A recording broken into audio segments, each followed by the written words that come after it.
It's Amy, your Gray Girlfriend, and welcome to the Gray Girlfriend's Guide to Life podcast. First, let me say that I'm so happy and grateful that you're here with me. Out of the more than 3 million podcasts available, you chose this one, so thank you.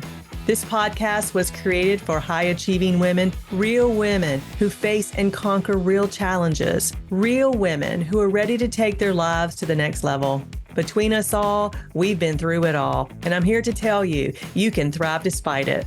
So whether you're commuting to or from work or doing one of the other 50,000 things you do on a weekly basis, pop in your earbuds, my friend, and let's go. Welcome to the Gray Girlfriend's Guide to Life podcast. This is Amy Blair Lawson, your host. Today's episode is entitled, Look Again. There comes a point in every woman's life, especially for high-achieving women who've checked all the boxes and raised families and built careers and managed the demands of everyone around them, when she quietly asks herself, what's next? You've accomplished so much. You've weathered storms and reinvented yourself more than once, and you've carried immense responsibility with grace. Yet somewhere between the emails and deadlines and caregiving and errands and expectations, it's easy to lose sight of the deeper beauty threaded through everyday life. That's when the invitation arrives, softly but powerfully, to start seeing the world through new eyes. Seeing with new eyes isn't about changing your circumstances. It's about changing how you behold them. You see, there's a difference between seeing and beholding. The difference is subtle, but it is profound. To see something is to register it, the way your eyes glaze over your kitchen counter or over the face of a loved one as you rush through your morning routine. Seeing is surface level. It's perception without presence. To behold, however, is to look with reverence. It's when your aware softens and your heart opens and you feel the sacredness lingering between the ordinary. When you behold, you aren't just looking at something, you're looking into it. And often, it's as if it's looking back at you. There's a verse in the Bible that captures this invitation perfectly. Behold, I make all things new.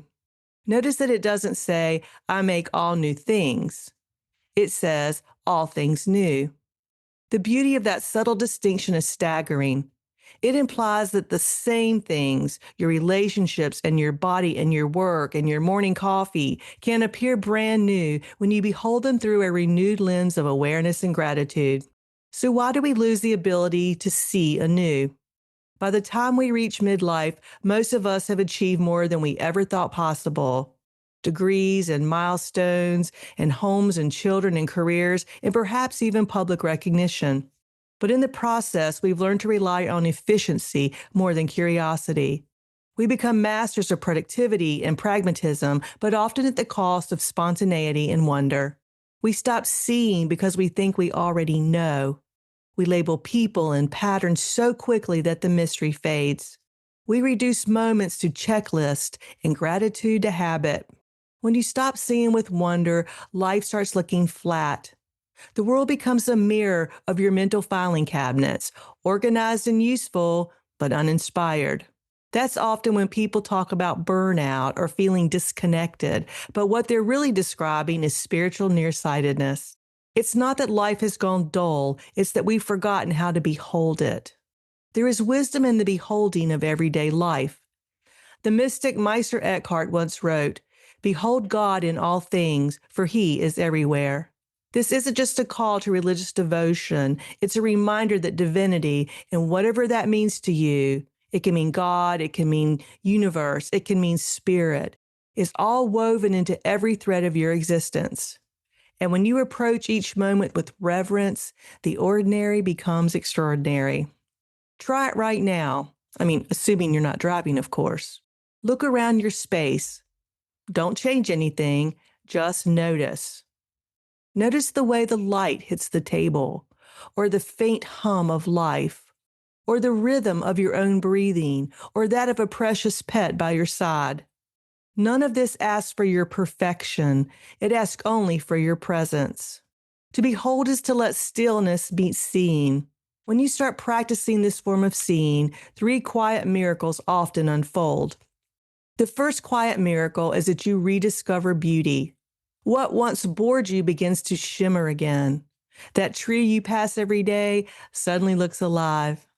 The second quiet miracle is that you reconnect with purpose. When you see with new eyes, meaning isn't something to chase, it's something you perceive. The third quiet miracle is that you feel peace, even amid imperfection, because beholding isn't about fixing or judging. It's about allowing life to be what it is and finding grace in that acceptance. The Buddha also teaches on fresh awareness. Here's a famous line attributed to him. Each morning we are born again. What we do today is what matters most. This is the essence of seeing with new eyes. The spiritual master isn't suggesting you erase the past. He's inviting you to realize that every moment offers rebirth if you're willing to stop dragging old stories into your present. High-achieving women especially tend to carry mental shoulds like invisible baggage. We tell ourselves, I should have mastered this by now, or I should feel more grateful, or I should be further along. But every should binds you to what is. The Buddha's reminder is simple. New eyes can't coexist with old narratives. You can't see clearly while filtering the moment through regrets or expectations. So the practice of seeing with new eyes isn't self-improvement, it's self-liberation. So let's get real for a moment and talk about how old eyes keep you from joy. And let me say, if you're over 50, you probably keep it real. And if you're under 50 and don't keep it real, oh my goodness, do you have something to look forward to? Anyway, life after 50 often brings transitions that shake the ground beneath your old identity. Things such as aging parents or an empty nest. There are career shifts and your body changes, or maybe there's a longing for some deeper purpose that success couldn't fulfill. If you meet these transitions with old eyes that are conditioned by perfectionism or comparison or control, they feel like loss. But if you approach them with new eyes, they become sacred thresholds. The artist in you awakens again, the explorer or the student or the woman who once looked at life as an unfolding miracle. She's still there. She's just waiting for you to behold her. And it's worth noting that new eyes doesn't mean naive eyes. At this stage of life, your wisdom refines how you see. You start discerning what truly matters. You recognize patterns faster. But the secret is combining that wisdom with wonder so that your insight serves your aliveness, not your fear. So let's look at some practical ways to practice the art of seeing with new eyes. Here are some simple shifts that return you to the present moment and deepen your sense of connection. First, pause before reacting. When something frustrates you, and things will frustrate you because you're human, pause for 3 breaths. And then ask yourself, what am I really seeing here? This moment of curiosity interrupts old autopilot responses. Second, notice the unnoticed. Choose one ordinary thing, such as your cup of coffee, or a doorway, or your reflection, and look at it as if you're seeing it for the first time. What's beautiful about it, or what's strange about it? Third, speak words of beholding. Before starting your day, softly say, I behold the goodness in this moment. It's a simple but powerful way to realign your attention. Fourth, write from wonder. If you like to journal, journal each evening, but don't journal about what went wrong or right, but journal about what surprised you. What did you see today that you hadn't noticed before? And last but not least, let gratitude evolve. Move beyond the rote written or verbal listing of things you're grateful for to feeling the energy of gratitude in your body. Notice the pulse or the warmth or the openness it brings. This turns gratitude into a sensory experience, not a mental exercise. And it's time to see yourself with new eyes too. Sometimes the hardest thing to behold isn't the world, it's yourself. We live in a culture that teaches women to continually critique our reflections and to compare our ages and to evaluate our worth by outer markers. But part of spiritual maturity is realizing that you are not an object to be assessed. You are a soul to be beheld. Can you look at your reflection and see more than the lines on your face? Can you see more than wrinkles? Can you see radiance? Can you look at your journey not from a series of ticking clocks, but as a living masterpiece still unfolding? Spiritual vision doesn't age, it deepens, and the more you behold yourself with compassion, the more tenderly you experience the world. So when everything looks the same, look again. There's a beautiful saying in mystic traditions that goes something like this: the real voyage of discovery is not in seeking new landscapes, but in having new eyes. We often seek novelty, be it a new job or a new home or a new relationship or project, thinking it will refresh our spirit. But real transformation rarely comes from swapping environments. It comes from shifting perception. For example, the table where you eat can become an altar, a place to whisper thanks for what you are about to eat. Your morning walk can feel like communion, a time when you feel close to nature and its beauty. A conversation with a trusting friend can turn into prayer. When you see through sacred eyes, the mundane turns miraculous. The truth is, my friend, nothing outside needs to change. What shifts is the quality of your attention.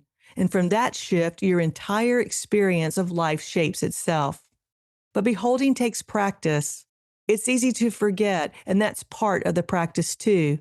One day your vision feels clear and alive, and the next day you're swept back into reactivity and routine.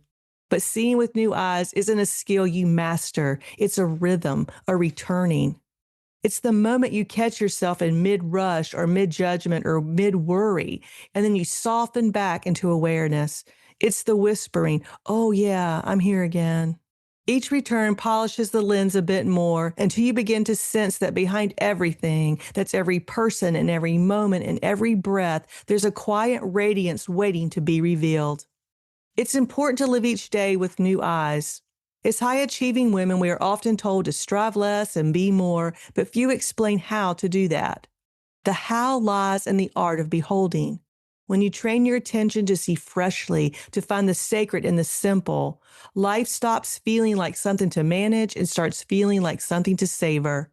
You stop needing to do more or prove more to feel alive.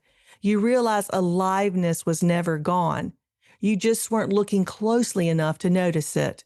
In the words of Meister Eckhart, what we look for is what we look with. And when we look with eyes freshened by awe, every face becomes luminous, and every challenge becomes a teacher, and every day becomes a beginning again.